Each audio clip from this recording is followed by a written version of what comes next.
Romanos capítulo 1.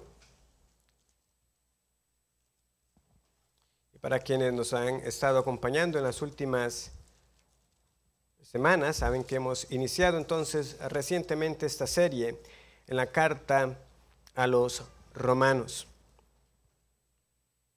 Leo para ustedes el versículo 8 y en adelante. Primeramente doy gracias a mi Dios mediante Jesucristo con respecto a todos vosotros, de que vuestra fe se divulga por todo el mundo, porque testigo me es Dios, a quien sirvo en mi espíritu en el evangelio de su Hijo, de que sin cesar hago mención de vosotros siempre en mis oraciones, rogando que de alguna manera tenga al fin, por la voluntad de Dios, un próspero viaje para ir a vosotros, porque deseo veros, para comunicaros algún don espiritual, a fin de que seáis confirmados, esto es, para ser mutuamente confortados por la fe que nos es común a vosotros y a mí.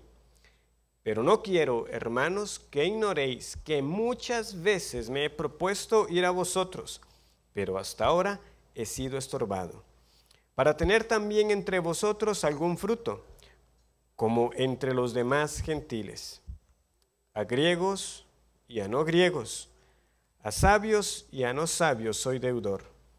Así que, en cuanto a mí, pronto estoy a anunciaros el evangelio también a vosotros, que estáis en Roma. Nuestros medios de comunicación actuales tienen muchas ventajas sobre las cartas tradicionales, no solo las cartas que enviamos ahora, que tienen su sistema de rastreo y uno puede saber por dónde va, sino sobre todo con la correspondencia de los días del Nuevo Testamento. Pero esas ventajas tienen sus consecuencias, como el hecho de no apreciar un mensaje de alguien como antes. Esa inmediatez, esa facilidad para... Lo leo después. Eso no es lo que usted hubiera hecho con una carta de alguien que tanto tiempo tenía sin saber. Apenas lo recibe, era esa sensación que quizás solamente hemos visto en películas, ¿verdad? De que alguien llega deseoso, abre el buzón y rompe el sobre para leer la carta. Ahora como marcar como no leído. O dejamos en visto, peor aún. La facilidad, entonces, para reenviarlo y a veces para qué escribir cuando podemos hasta enviar un audio y tener videollamadas. Ese elemento de espera y de anticipar que la carta llegara nos puede afectar para identificarnos con ese deseo de Pablo cuando escribió. Yo deseo veros, o sea, yo quiero estar con ustedes, pero no puedo y entre tanto va la carta, pero la carta no es que la ponía, ¿verdad?, en el servicio postal y estaba, ¿verdad?, unos días después con ellos. Estaba hasta esa incertidumbre si realmente la carta iba a llegar, que nada le pasara a la persona con la que usted lo estaba enviando. Y ese mensaje precioso que Pablo tiene para ellos y que no puede contenerse y que empieza a contarnos en el resto de la carta, ese deseo que él tiene de estar ahí, es por la gracia del Señor, lo que conocemos como la carta a los romanos. En Roma, la capital del poderoso imperio romano, ya había una iglesia. Y Pablo, quien no fue su fundador, desea visitarlos. Como vemos aquí es bastante claro. Yo ruego al Señor que me deje ir a Roma. Pero a la falta de oportunidad de ir allí, Él les escribe mientras ese día llega. Y esto es muy relevante. ¿Por qué? Porque Pablo ya conocía no a pocos, sino a varios miembros de esta iglesia en Roma. De hecho, el final de la carta, la salutación, es de las más extensas que tenemos. La lista de nombres es muy grande. Y sin embargo, él quiere estar ahí. No era lo mismo conocer a unos cuantos hermanos de la iglesia que estar con la iglesia. Entonces, él no la fundó, él conoce a algunos, pero aún así es, ¿cómo me dirijo a ellos? ¿Cómo les hago saber acerca de mi deseo genuino de estar con ellos y del propósito por el cual quiero estar? ¿Tenía Pablo autoridad para hacerlo? Claro que la tenía, como apóstol de Cristo. Pero la razón de escribir no obedece a un mensaje de carácter general o a un mensaje de ese estilo gerencial, ¿verdad? Describiéndole a los de abajo, ¿verdad? Yo, Pablo, el apóstol, a la plebe. No, no era en ese tono tampoco. No era primariamente por temas entre los fuertes y los débiles, aunque él va a tener que hablar de algunos asuntos que estaban pasando allí, o de conflictos entre judíos y gentiles que componían a esta iglesia. Como nos vamos a dar cuenta, había un grupo importante de gentiles y un grupo importante de judíos. Algunos se debaten que quiénes eran más, si eran más gentiles que judíos. Pero antes que todo eso, él simple y llanamente quiere estar con ellos. ¿Y para qué? Para compartirles el evangelio. Versículo 15. Así que en cuanto a mí, pronto, dispuesto, ansioso, estoy para anunciaros el evangelio también a vosotros que estáis en Roma. Y esto nos deja una gran lección. ¿Cómo reaccionamos cuando recibimos una visita inesperada? Bueno, solemos preguntar con cortesía, bueno, ¿y qué lo trae por acá? Ahora no, uno no se lo espera y puedo saber la razón de su visita. ¿Y cuál sería nuestra reacción si un hermano de nuestra iglesia se apareciera así súbitamente en nuestra casa y nos dijera exactamente eso? ¿Y qué lo trae por acá? Es que yo estaba deseoso de verlo para compartirle el evangelio. Disculpe, yo ya tengo iglesia. Es lo que le diríamos como si quisiéramos despachar a un testigo de Jehová. No, es un hermano. Y quiere verme, quiere estar conmigo para compartirme el evangelio. Eso es lo que Pablo quiere hacer a una iglesia, a creyentes. Tenía un propósito con los gentiles, con los incrédulos, claro, también lo vamos a ver. Pero Pablo quiere estar ahí para compartir el evangelio con creyentes. Lo encontraríamos extraño que entre nosotros simplemente a eso nos apareciéramos y para eso nos sentáramos. Aparte del tiempo del culto, quiero decir, que sería un tiempo que también anhelamos estar con mis hermanos. ¿Será que hemos perdido pasión y celo, no solo por el evangelio, sino por mis hermanos que creen ese mismo evangelio?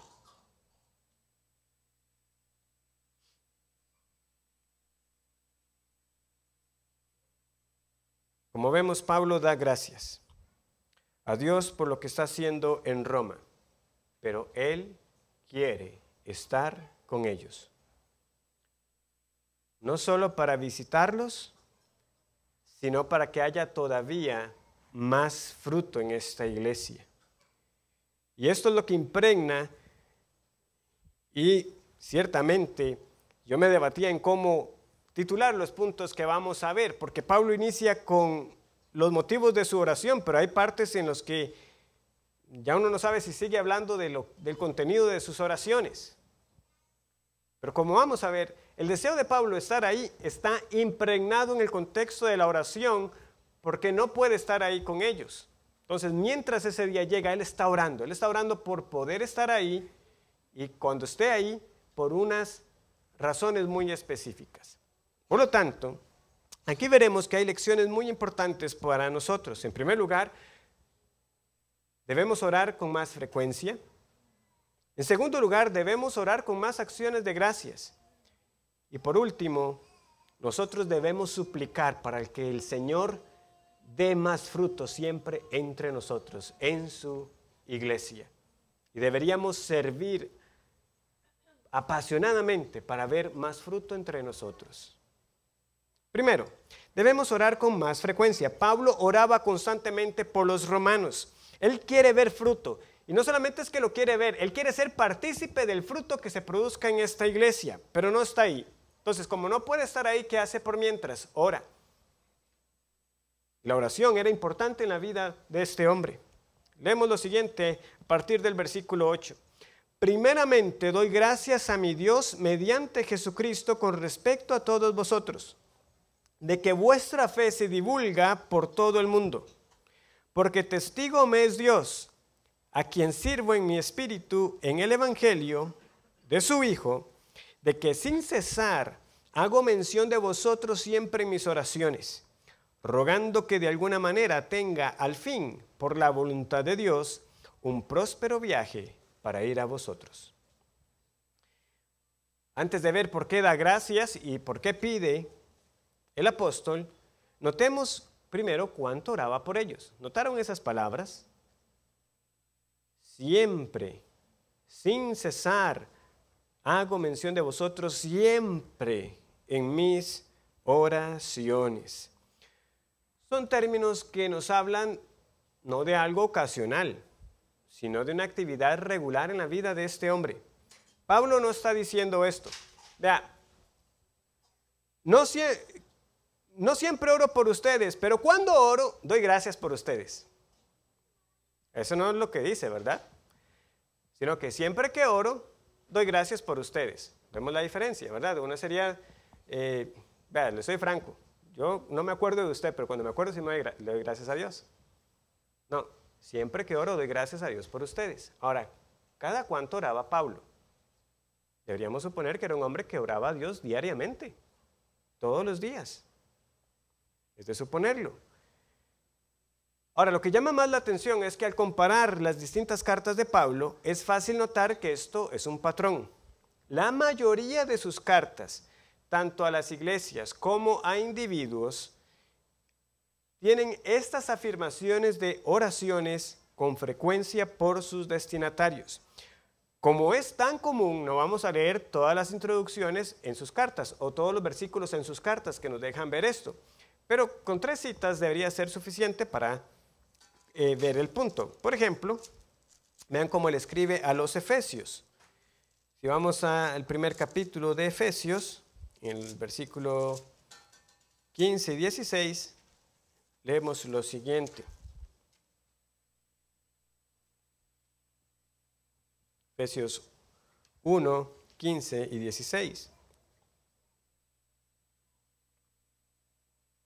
Por esta causa también yo, habiendo oído de vuestra fe en el Señor Jesús y de vuestro amor para con todos los santos, no ceso de dar gracias por vosotros, haciendo memoria de vosotros en mis oraciones. No ceso, ¿verdad? También algo ininterrumpido. Si vamos a la primera carta de Tesalonicenses, igual capítulo 1, versículos 2 y 3, escribe el apóstol lo siguiente. Damos siempre gracias a Dios por todos vosotros, haciendo memoria de vosotros en nuestras oraciones, acordándonos sin cesar delante del Dios y Padre nuestro de la obra de vuestra fe, del trabajo de vuestro amor y de vuestra constancia en la esperanza de nuestro Señor Jesucristo. Y para que veamos un ejemplo, cuando son cartas personales, también a Timoteo en su segunda carta, capítulo 1, versículo 3 dice, doy gracias a Dios, al cual sirvo desde mis mayores con limpia conciencia, de que sin cesar me acuerdo de ti en mis oraciones.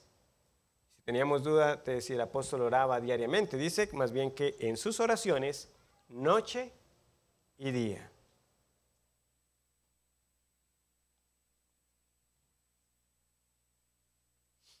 Y él continúa, ¿verdad? Diciéndole a Timoteo lo siguiente, deseando verte al acordarme de tus lágrimas para llenarme de gozo, trayendo a la memoria la fe no fingida que hay en ti. Esto es de consideración. Él no solo oraba frecuentemente por los romanos, sino por muchas otras iglesias y hermanos en particular. ¿Era esto una mera formalidad para Pablo? ¿Verdad? Este es mi patrón. Carta, bueno, yo Pablo... Y bueno, voy a escribirme de alguna manera, voy a decir que oro por ellos y que doy gracias a Dios por ellos. Y luego continúo con el resto de la carta. Lo ponía así, simplemente como diríamos nosotros ahora un machote, una plantilla. Parecido peligrosamente a lo que a veces solemos decir, gracias hermano, voy a orar por usted sin orar realmente, lo cual no está bien. Hay una pista en esta carta a los romanos para saber que este no es el caso con el apóstol. ¿Ustedes notaron esas palabras que dice el versículo 9? Porque testigo me es Dios, a quien sirvo en mi espíritu en el evangelio de su Hijo. Testigo me es Dios. Él toma el nombre de Dios para asegurarnos que dice la verdad. Y esto es algo que él hace en contadas ocasiones. Pablo no iba a la ligera. Dios es testigo, se lo juro por Dios. No, porque Pablo sabía muy bien que jurar es lícito, pero a la vez de que la Escritura advierte contra los votos hechos a la ligera o por algo falso. Vea, son tan pocas las ocasiones que Pablo apela de esta manera, que una de esas las tenemos aquí mismo en esta carta. ¿Ven el tipo de ocasiones en que Pablo utiliza expresiones como esta? Romanos capítulo 9.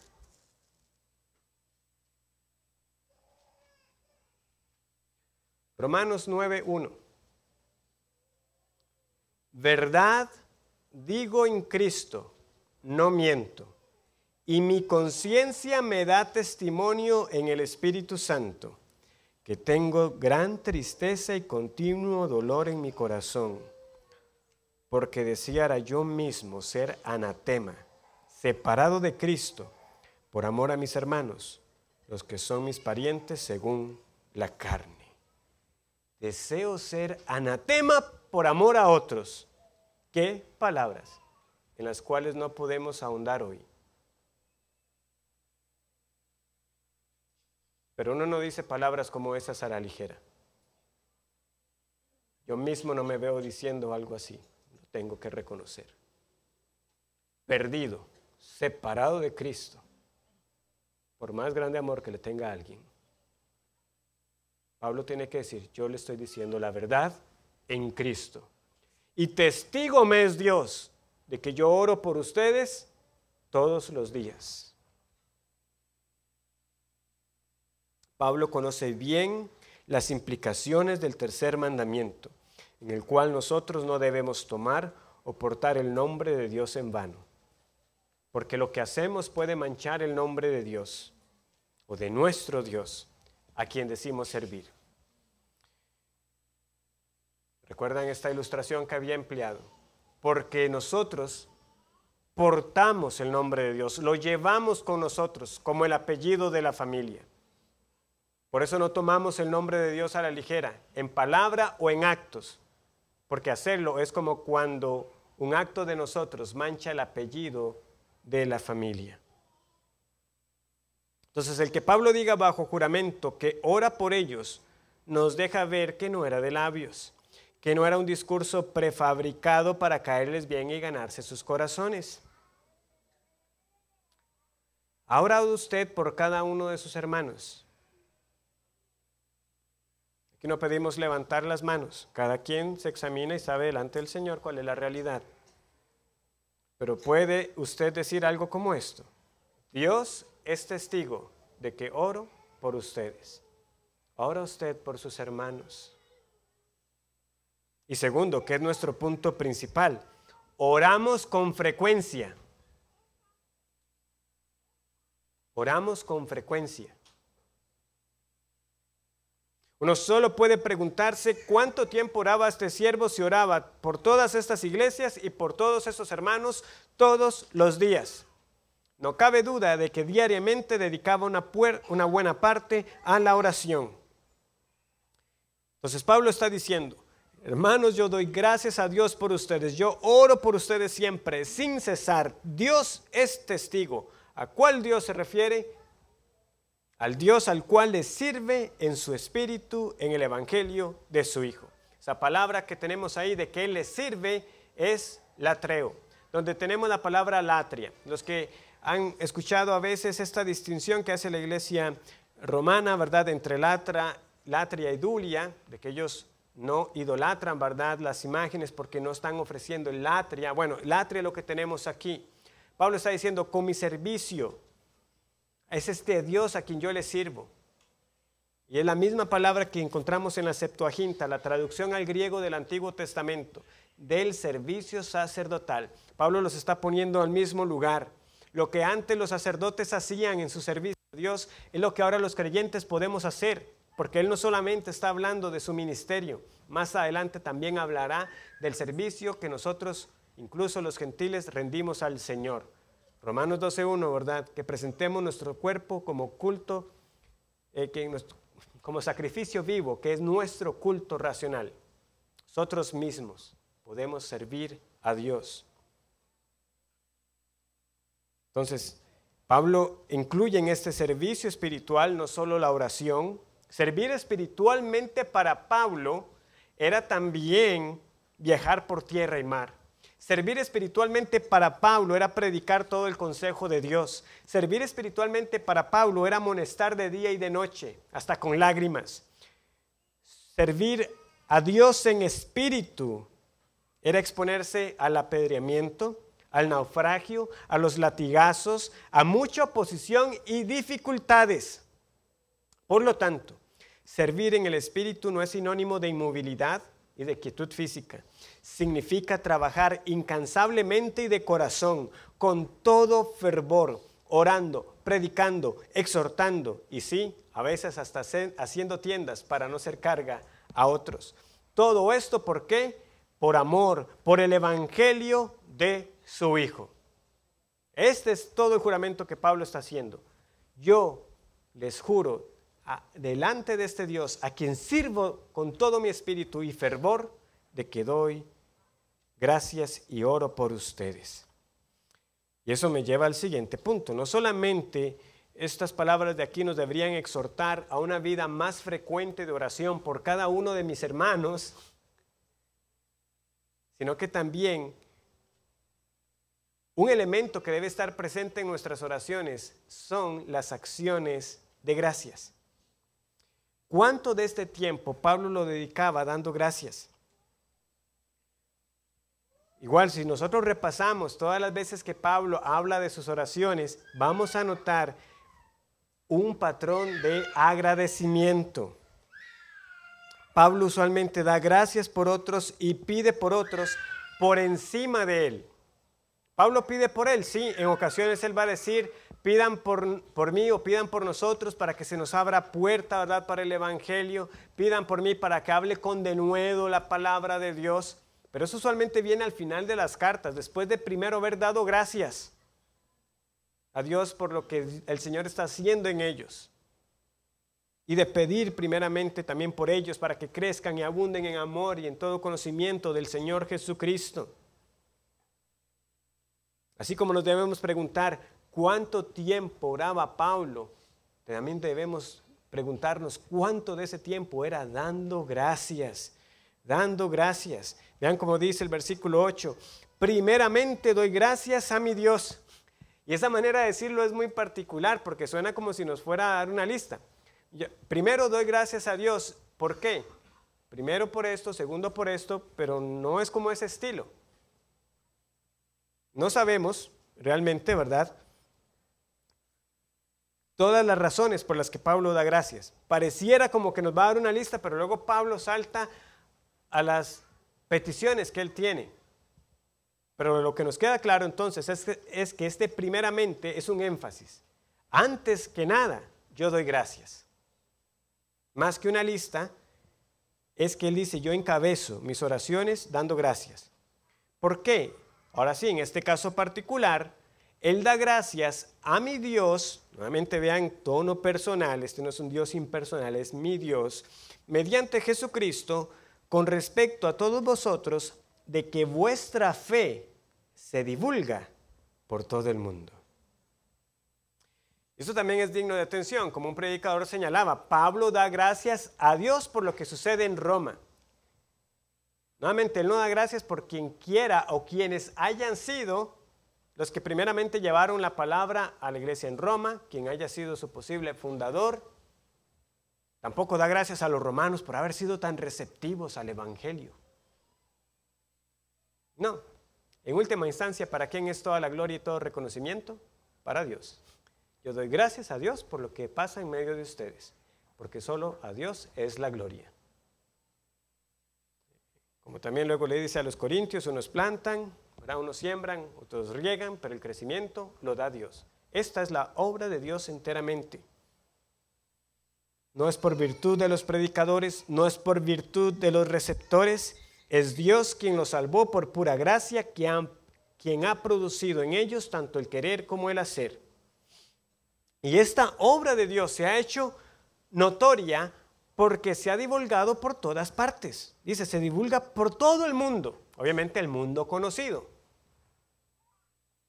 Entonces, lo primero que uno pensaría, ¿verdad? Es que, bueno, claro, es que Roma, siendo la capital, muchas personas pasaban por ahí. Pero yo no lo veo como la única razón. ¿Saben por qué? Porque también a otras iglesias Pablo dijo lo mismo. De otras iglesias, Pablo también pudo decir, lo que está pasando en medio de ustedes se está conociendo por todas las regiones. Ha salido a Macedonia, ha salido a Acaya. Por ejemplo, a los tesalonicenses se les dice, de tal manera que habéis sido ejemplo a todos los de Macedonia y de Acaya que han creído, porque partiendo de vosotros ha sido divulgada la palabra del Señor, no solo en Macedonia y Acaya, sino que también en todo lugar vuestra fe en Dios se ha extendido, de modo que nosotros no tenemos necesidad de hablar nada. Tan grande era lo que el Señor estaba haciendo en medio de los tesalonicenses que también muchas regiones fuera de ahí se estaban enterando. Ahora, no se puede negar, Roma era la capital, pero lo que quiero que vean es que de nuevo, la obra es de Dios. Él usa medios. Reducir esto meramente a que Roma era la capital es negar de que lo que Pablo está dando gracias es aquí, es a Dios quien ha hecho todo esto. A Él le ha placido. Porque en muchas otras partes Pablo llegó y apenas si hubo fruto, como sucedió por ejemplo en Atenas, donde se nos dice que, y muy pocos creyeron, que estaba pasando en Roma, la mano del Dios, de su Dios, estaba siendo favorable, dando fruto, que se estaba extendiendo, que estaba dando de qué hablar en varias partes. Y esto nos tiene que también llevar a preguntarnos, ¿damos gracias a Dios por lo que hace en y a través de otros? No solamente otros en el sentido de otros aquí en la iglesia, sino en otras iglesias. Debemos ser más agradecidos y gozarnos cuando sabemos de otras iglesias que avanzan y el número de creyentes crece y que se ve fruto para la gloria de Dios en su proclamación del evangelio. Para Pablo eso era un motivo de acción de gracias. Escuchar de hermanos que se están conduciendo en este país y en otros países, hermanos, tiene que ser motivo para agradecer a Dios. Esto no solamente es expresar las gracias al recibir las noticias, es tomar tiempo en nuestras oraciones para dar gracias. Porque a veces escuchamos una noticia, hermanos, ¿qué tal? Bueno, gracias a Dios. No, Pablo lo hacía, daba gracias a Dios en sus oraciones. Es que en nuestras oraciones incluyamos ese elemento de acción, de gracias.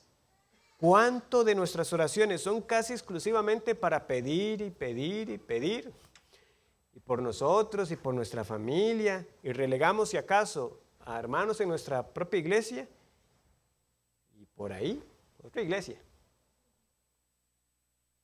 Es eso lo que domina nuestras oraciones, peticiones para nosotros, pero poco agradecimiento a Dios por lo que hacen otros. Por eso los miércoles de oración son una gran oportunidad para poner en práctica este ejemplo apostólico.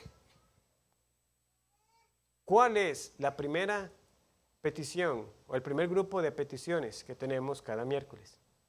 Otras iglesias. Otras iglesias, por las cuales pedimos que el Señor las guarde. Pero como notamos aquí, no solamente es pedir por ellas, deberíamos ser más intencionales en incluir más agradecimientos por lo que el Señor está haciendo en tantas iglesias de otros países. Y quienes tienen el privilegio de orar en público deben de tener el agradecimiento como prioridad. Y para ello, aunque no recibimos noticias, ¿verdad?, todo el tiempo de todas estas iglesias, debemos estar atentos cuando nos envíen reportes para poder dar gracias con mayor entendimiento. Ahora, esto no quiere decir que no hay espacio para las súplicas, por supuesto. Si hay algo con lo que asociamos la oración es de verdad con el ruego a Dios, con pedirle a Dios y clamarle a Él. Y por supuesto, no es la excepción aquí. Pablo no solo daba gracias a Dios, Pablo también rogaba. ¿Y por qué rogaba Pablo? Bueno, para estar con los romanos, pero solo para ir a conocer, así como un turista. No, como leemos aquí, es para ser confortados y tener fruto. Vean lo que leemos de nuevo a partir del versículo 10, Romanos 1:10. Rogando que de alguna manera tenga al fin, por la voluntad de Dios, un próspero viaje para ir a vosotros, porque deseo veros, para comunicaros algún don espiritual, a fin de que seáis confirmados. Esto es, para ser mutuamente confortados por la fe que nos es común a vosotros y a mí.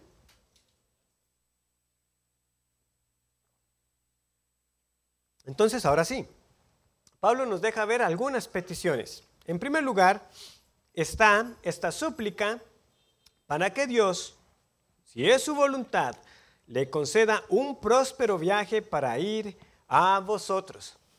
Ahora, nosotros sabemos cómo llegó Pablo a Roma. Quizás próspero no sería como la primera palabra que nos vendría a la mente, ¿verdad? Fue arrestado, interrogado muchas veces, naufragó, pero de que llegó a Roma, llegó. O sea, esa fue la voluntad de Dios, sí lo llevó. Ahora, lo que él pedía humanamente es que el Señor le concediera un próspero viaje, porque era algo que había querido muchas veces. Y al final se le dio. El Señor lo concedió, aunque quizás no hubiera sido de la manera que él lo esperaba, pero el Señor se lo reveló. Pablo, usted no tema por su vida, ni incluso por la vida de los que van con usted en este barco. Usted va a llegar a Roma. Nuestro Dios contesta. Y planificar un viaje para Pablo y rogar por él va de la mano. Dios en su soberanía contesta cuándo y cómo quiere, pero lo llevó. Nuestro Dios contesta. Ahora, el viaje es un medio para un fin mayor. De nuevo, ¿por qué quiere estar Pablo ahí? La primera impresión es como que él quiere comunicar un don espiritual. Bueno, alguno dirá, pastor, ¿cómo que primera impresión? Es lo que dice ahí. Porque deseo veros para comunicaros algún don espiritual. No es eso lo que Pablo quiere hacer. Bueno, pero es que hay que reflexionar en esa frase. ¿Qué quiere decir Pablo con que quiere estar ahí para comunicar un don, un regalo espiritual? Está diciendo Pablo que iba a llegar a dar regalos como dones del Espíritu Santo y sobre todo de los que estuvieron en operación en los primeros días de la iglesia. ¿Quién quiere don de lenguas? ¿Quién quiere el de profecía? ¿Quién quiere el de sanidad? ¿Era eso lo que estaba queriendo dar a entender Pablo? Quiero estar ahí para comunicarles un don espiritual. Sería muy raro. Pablo sabe muy bien que esos son dones del Espíritu, que es el Espíritu que los reparte como quiere. Nosotros no vemos a los apóstoles dando dones de esa manera. Nunca. Todos esos son errores y tergiversaciones que se pueden ver en nuestros días, pero no en los días de la iglesia primitiva. Pablo mismo en Romanos 12 reconoce y nos habla de los dones según la gracia que nos ha sido dada. Si quieren ver el versículo exacto,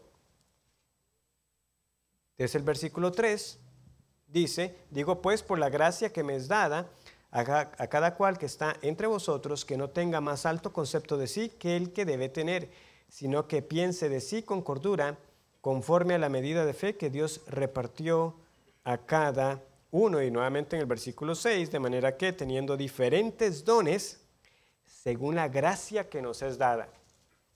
Eso es de gracia y según Dios, y en particular el Espíritu Santo, que reparte como quiere.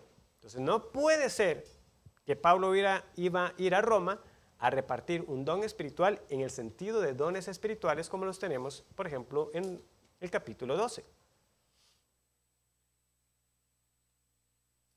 Alguno puede pensar, pastor, pero bueno, a Timoteo le dice que no descuide el don que le fue dado a él mediante la profecía y la imposición de manos. Sí, pero en el caso de Timoteo estamos hablando de la confirmación de él en el ministerio pastoral. Es otro contexto. ¿A qué se refiere Pablo? Bueno, Pablo lo aclara. Versículo 12. Esto es, ¿lo ven? A fin de comunicarles, ¿verdad?, un don espiritual. Esto es para ser mutuamente confortados por la fe que nos es común a vosotros y a mí. Este comunicar el don era en realidad la segunda petición de Pablo. Primero, yo pido para ir a donde ustedes. Si es la voluntad de Dios, que así me lo conceda. Segundo, ¿para qué? Yo quiero estar con ustedes para que seamos mutuamente confortados. Lo que pasa es que la manera en que es dicha ha sido objeto de muchos comentarios, porque es como una aclaración que hace Pablo. Ciertamente en aquellos días, ¿verdad?, no estaba la facilidad de hacer la corrección en un documento con unas cuantas teclas, como lo tenemos nosotros hoy. Pero hacer una corrección en una carta todavía era posible. Entonces, Pablo no se ha equivocado. Claramente él escribe inspirado por el Espíritu Santo. Pero él está usando lo que podríamos llamar una estrategia de humildad. Yo quiero estar con ustedes para comunicarles un don espiritual. Esto causa una reacción. Esto es para ser mutuamente confortados. De nuevo, Pablo no está escribiendo en ese tono impositivo de yo soy el apóstol y yo soy el que le doy un don a ustedes no tienen nada que darme a mí. Él está ampliando con esta expresión de humildad. Él no quiere ser malentendido. Él era un apóstol de Cristo. Ciertamente la presencia de él ahí era un regalo para esta iglesia, cuando eventualmente llegara. Pero Pablo no quiere que ellos se queden con la idea de que esto era en una sola vía. Qué bueno para Roma que Pablo esté ahí, pero también qué bueno para Pablo estar en Roma. Esto no era solamente él como el apóstol y líder, y ellos como los simples y llanos cristianos. No, él deseaba estar ahí para que fueran ¿qué? Para que fueran confirmados, para que fueran fortalecidos. Pero no es en una sola dirección, esto es en las dos direcciones. Esto es para ser mutuamente confortados por la fe que nos es común a vosotros y a mí. Él quería estar ahí para fortalecer y exhortar a sus hermanos, pero él estaba seguro de que él mismo también iba a ser confortado por ellos. Y de hecho, si hacemos unas páginas atrás, aún antes de que oficialmente estuviera en la iglesia, ¿qué pasó cuando Pablo puso un pie en Roma? Hechos 28:15, una página o dos páginas atrás. ¿Qué leemos en Hechos 28:15?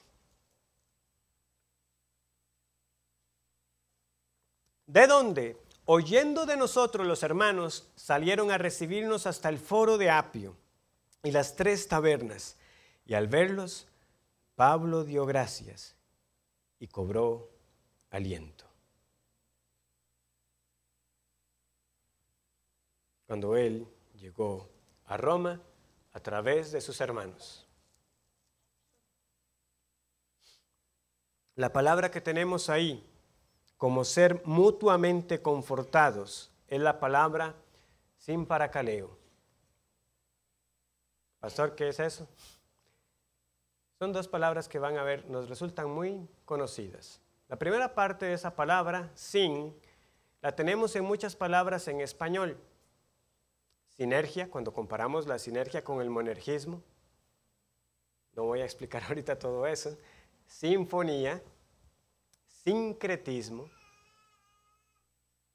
sin, 2 o más que se unen o se mezclan. Una sinfonía, 2 o más sonidos para hacer una armonía. Sincretismo, 2 o más religiones que se funden para formar una nueva religión, una religión sincretista que tiene mezclas, elementos de otras religiones. Sin, 2 o más. Y paracaleo es de donde tenemos la palabra paracleto. Cristo es nuestro paracleto y el Espíritu Santo es el otro consolador, el otro paracleto. Sí, paracleto usualmente en nuestra versión se traduce como consolador, pero otras traducciones apropiadas también son el ayudador, el confortador o el abogado. ¿Por qué? Porque un paracleto en ese mundo antiguo se refería a un abogado familiar, a ese hombre que siempre estaba dispuesto para ayudarlo a uno cuando estaba en problemas. Cuando habían acusaciones en contra, el paracleto estaba para uno. Ahí estaba el abogado de la familia. Cristo es nuestro defensor. Abogado tenemos para con el Padre, paracleto. Y el otro paracleto, el consolador. Pero Pablo está diciendo que nosotros como hermanos podemos ser mutuamente paracletos. Nos vamos a consolar, nos vamos a fortalecer los unos a los otros. Yo deseo verlos, porque yo sé que los voy a apoyar y ustedes me van a apoyar a mí. Yo los voy a ayudar y ustedes me van a ayudar a mí. Sí, Pablo necesitaba de sus hermanos y sus hermanos a Pablo. Y nosotros, hermanos, nos necesitamos unos a otros. Hermanos, yo los necesito. No lo digo de nuevo como formalidad. Es la realidad a la luz de este pasaje. A la luz de la realidad de que a veces tenemos que olvidarnos de esa distinción de pastor y oveja. Simplemente recordar que somos hermanos, que nosotros los pastores los necesitamos a ustedes y que ustedes necesitan a sus pastores y necesitan a otros hermanos y que necesitamos también a hermanos fuera de nuestra iglesia. Nos hemos detenido a pensar cuánto de lo que vemos que el Señor ha hecho en medio de nosotros es la respuesta de Dios a las oraciones de iglesias en otros países también. Es muy fácil pensar, nosotros cada miércoles oramos por otras iglesias. Y sí, ¿cuántas iglesias oran por nosotros?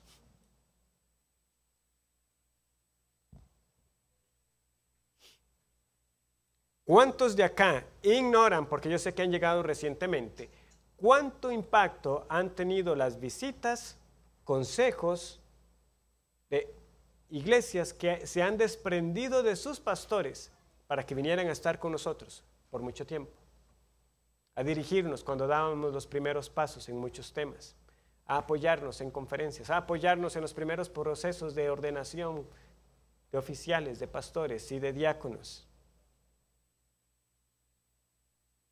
No podemos nosotros ser malagradecidos ni olvidadizos de cuánto el Señor ha bendecido esta iglesia a través de otras iglesias.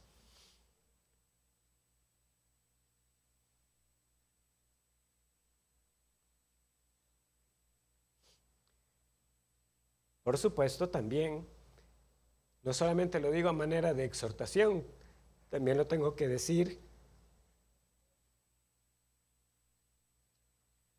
a modo de agradecimiento. Porque si hay un momento que ha permitido que yo pueda ver de primera mano cuánto yo necesito la iglesia, es este. Me escriben personas que yo ni sabía que existían.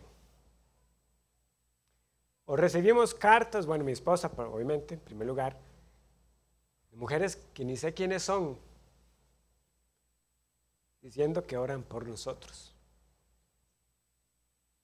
Sí, hermanos que no conozco en países en los que nunca he estado, oran por nosotros. Y por supuesto yo puedo también decir que doy gracias a Dios por ustedes, como instrumentos del Señor para fortalecernos, para que nuestra fe no desmaye. Y tan asombroso como aparece, muchos de ustedes pueden ver en nosotros y principalmente en mi esposa el auxilio del Señor como motivo también para ser animados. que un hermano que está pasando por una aflicción me bendiga a mí, ¿cuántos pueden decir amén a eso? Yo fui a animar o a exhortar a un hermano y yo fui el que salí bendecido. ¿Por qué? Porque nos necesitamos unos a otros.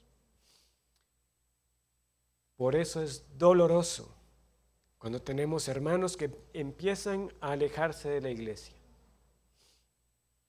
a que descuidan los cultos de oración, a que se les olvida que sí, damos gracias a Dios por lo que hace en otras iglesias, pero también hay que dar gracias a Dios por lo que hace en esta iglesia. Y empezamos a ver mucho, más bien más allá de lo que deberíamos estar viendo afuera, y olvidamos lo que primeramente el Señor te ha encomendado aquí. Se está puesto aquí para mutuamente confortar y fortalecer a otro hermano.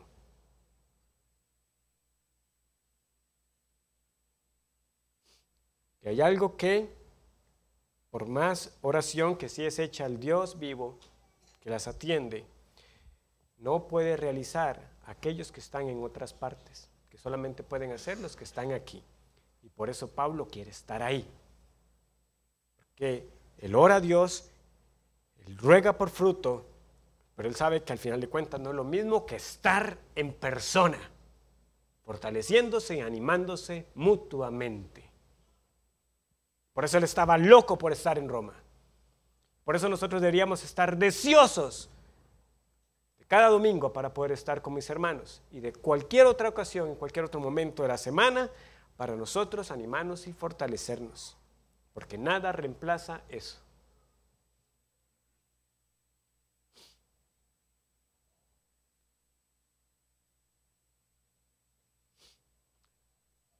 Sé que es difícil hablar de esto, porque usualmente quien tiene que escucharlo no está aquí. Pero si en algún momento los vemos para exhortarlos o llegan a escuchar esto, que recuerden la gran falta contra sus hermanos cuando no están presentes, cuando nosotros los necesitamos. Eso también nos lleva a otra pregunta. ¿Por qué deseamos visitar otras iglesias? Pablo no viajaba de lugar en lugar porque quería conocer, bueno, ¿y qué es lo que hay aquí? ¿Qué es lo que hace de Roma la capital? ¿Cuáles son las atracciones de esta ciudad? Ya claro, hermanos, que gracias a Dios por todos los que tienen esa oportunidad, en especial cuando salen, muchas veces, ¿verdad?, en su luna de miel a otro país y tienen la oportunidad de congregarse. Pero cuando salimos, hermanos, y ustedes preguntan por iglesias que les podamos recomendar, no olvidemos que nos motiva cuando visitamos a una iglesia hermana. Sí, obviamente cumplir el mandato del Señor, de congregarme, pero el hecho particular de estar en esta iglesia, de poder llegar ahí con palabras de ánimo y exhortación. Yo suelo ver a alguien que tenía mucho tiempo de no ver, pues este hecho de reconocer como Pablo, es que yo estoy deseando, si en algún momento el Señor me concede ir a ver a sus hermanos de esta iglesia o de este otro lugar, para realmente ser confortado y animado y consolado por ellos, y yo también de alguna manera ser de consuelo, ánimo para ellos. En los versículos que restan, que no voy a profundizar en ellos, parte de esto será material para el próximo sermón, pero Pablo está anticipando lo que alguno pudiera haber pensado. Ay, Pablo, ¿verdad? Si tanto desea estar con nosotros, ¿por qué no ha venido? Pues nos manda una carta. Si tanto quiere estar con nosotros, ¿por qué no ha venido? El versículo 13. Pero no quiero, hermanos, que ignoréis que muchas veces me he propuesto ir a vosotros, pero hasta ahora he sido estorbado para tener también entre vosotros algún fruto, como entre los demás gentiles. A griegos y a no griegos, a sabios y a no sabios soy deudor. Así que, en cuanto a mí, pronto estoy a anunciaros el evangelio también a vosotros que estáis en Roma. El apóstol dice la verdad. Él se había propuesto muchas veces ir a Roma. Vean, una vez al menos, porque él habla en plural, quiere decir que fue muchas veces, que él hizo planes, pero al menos una de esas se nos cuenta en Hechos 19. Si vamos a Hechos 19, 21.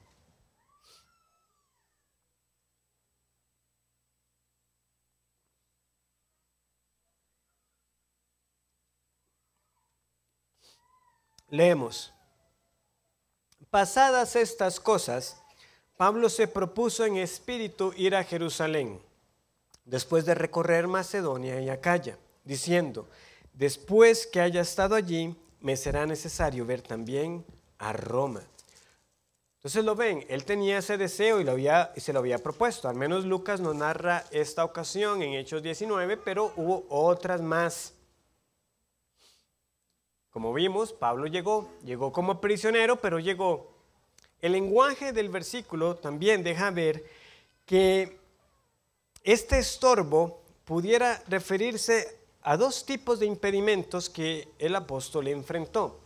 En ocasiones, él tuvo estorbos o impedimentos de parte del enemigo. Por ejemplo, a los tesalonicenses, no hay tienen que buscarlo, pero a los tesalonicenses él les dice esto: por lo cual quisimos ir a vosotros, yo Pablo ciertamente una y otra vez, pero Satanás no se estorbó. O sea, el enemigo, Satanás lo estorbó. Pero en otras ocasiones, y esta si quieren pueden buscarla, en Hechos 16, vean el lenguaje que tenemos ahí. Fue el Espíritu Santo. Vean lo que leemos. Hechos 16, 6. Y atravesando Frigia y la provincia de Galacia, les fue prohibido por el Espíritu Santo hablar la palabra en Asia. Le fue prohibido por el Espíritu. Y cuando llegaron a Misia, intentaron ir a Bitinia, pero el Espíritu Santo no se los permitió. Pasando junto a Misia, descendieron a Troas. El resto del relato nos dice cómo él tuvo la visión, ¿verdad?, de un hombre que le decía que pasara donde él. Y en ocasiones nos va a pasar a nosotros esto, hermanos, de manera individual y como esfuerzos de iglesia. Vamos a tener obstáculos por llevar la palabra de Dios o por plantar. El asunto es que nosotros ya no tenemos esa revelación directa, ¿verdad? Nosotros no vamos a ustedes a jamás decirles aquí enfrente, ¿verdad? Como el Espíritu Santo nos dijo que dejemos lo de la abuela. Eso ya no va. Eso no va a resultar. Vamos a encontrar obstáculos, sí. En algún momento todo ese tema de los permisos, por ejemplo. ¿Era prueba de parte del Señor o eran los esfuerzos del enemigo que no quiere, ¿verdad?, que la semilla sea plantada? Es difícil a veces saber. Debemos orar al Señor por discernimiento. En ocasiones, como hace unos años en Acosta, se tuvo que decir, ya no vamos a continuar ahí. No había fruto y eran malos obstáculos. El asunto es que a veces podemos ser estorbados y por supuesto aún las acciones del enemigo no escapan de la soberanía de nuestro Dios.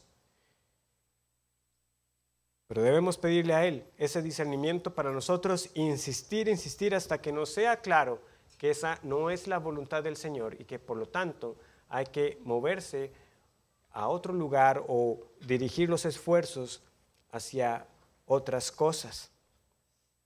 Pablo finalmente cierra la sección de la carta hablando de su tercera petición. Ya vimos, ¿verdad?, que él oraba por ir a Roma para ser mutuamente confortados, la segunda y la tercera, para que haya fruto. Vean que él dice, ¿verdad?, que él ha sido estorbado para tener también entre vosotros algún fruto. Esa es una petición. Yo pido, ¿verdad?, para que haya fruto entre ustedes como entre los demás gentiles. A griegos y a no griegos, a sabios y a no sabios, soy deudor, dice Pablo. Entonces, ¿a qué fruto se refiere él aquí? Pudiera ser el fruto de ser consolado, ¿verdad?, de lo que ha venido hablando.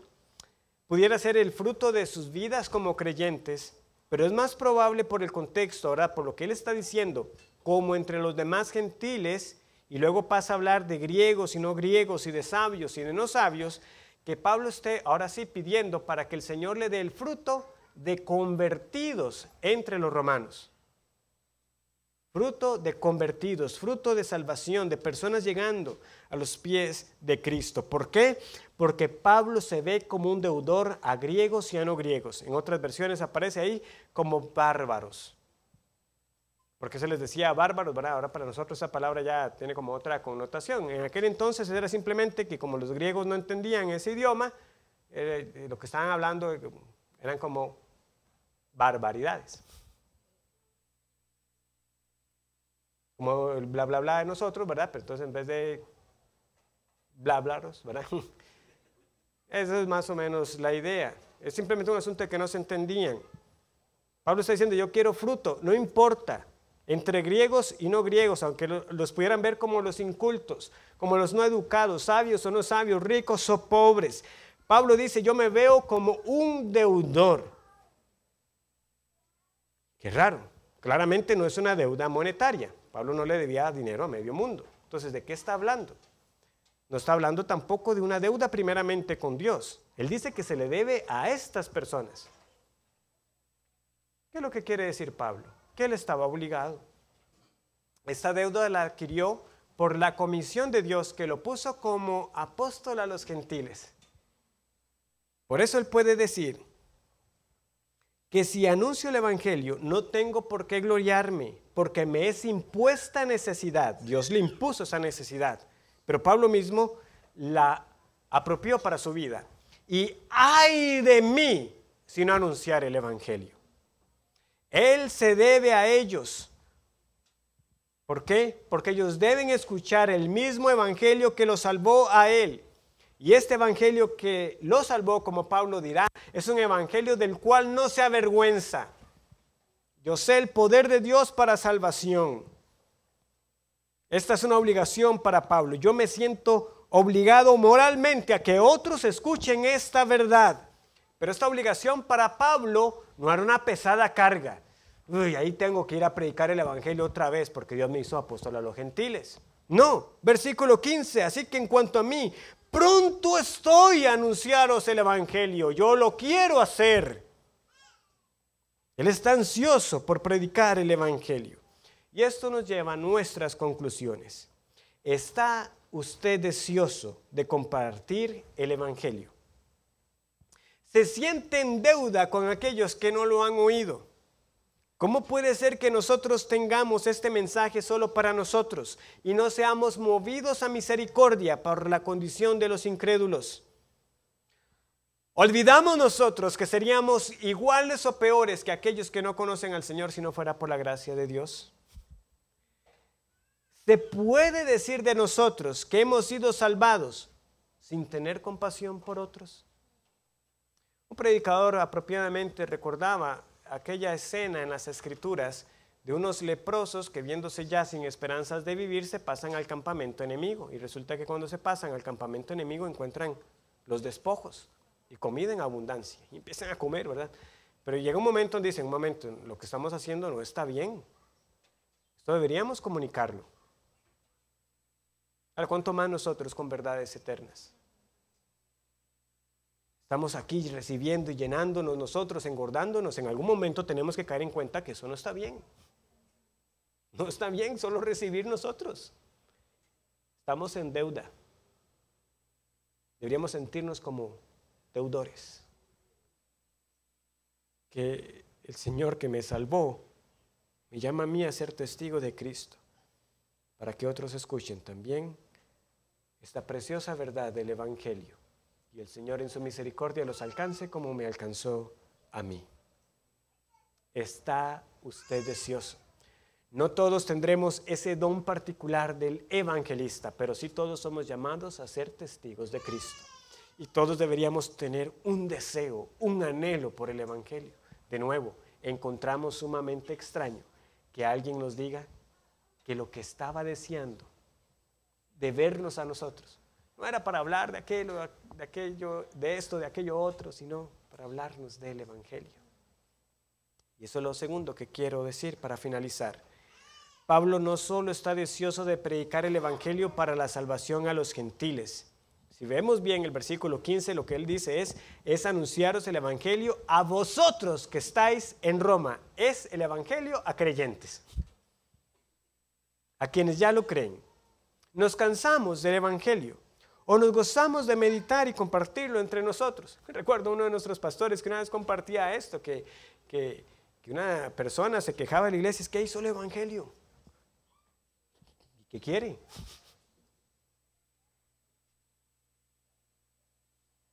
¿Nos cansamos?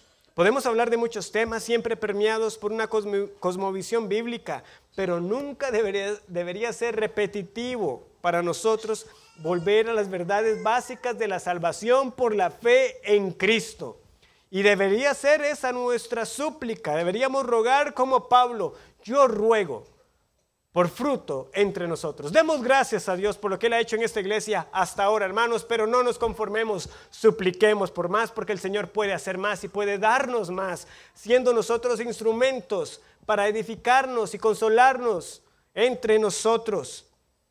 Que sea el anhelo quemante de nuestra iglesia por los perdidos y también por nosotros, de ser una iglesia que vive para la gloria de Dios y que dé testimonio del evangelio de la gracia en Cristo.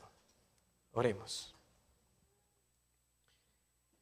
Bendito Señor, gracias por tu palabra. Yo te pido perdón por no transmitir todo el deseo que se ve aquí en estas palabras, de estar ellos juntos para confortarse en el evangelio de tu Hijo.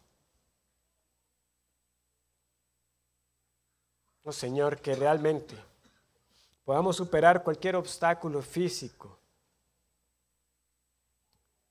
Sí, nuestras fuerzas son limitadas, nos cansamos, nos debilitamos, pero que no caigamos en la apatía, en el desinterés. En esto ya me lo sé, esto ya lo he escuchado. Cuando tenemos aquí una responsabilidad que deberíamos sentir como una carga gozosa, pero una carga al fin, por la salvación de otros y por el bien de mis hermanos. Ayúdanos para ser instrumentos de consuelo y de salvación. Porque tanto incrédulos como creyentes necesitan el mismo evangelio una y otra vez. Prepara nuestros corazones para la cena y prepara nuestros corazones para tu palabra la próxima semana, si así nos concedes, para meditar una vez más en estas benditas y conocidas palabras, en el evangelio que es poder de Dios para salvación a todo aquel que cree. Que no nos aburramos de escucharlo. Aviva en nosotros. Despierta a tu iglesia, Señor. En Cristo te lo pedimos. Amén.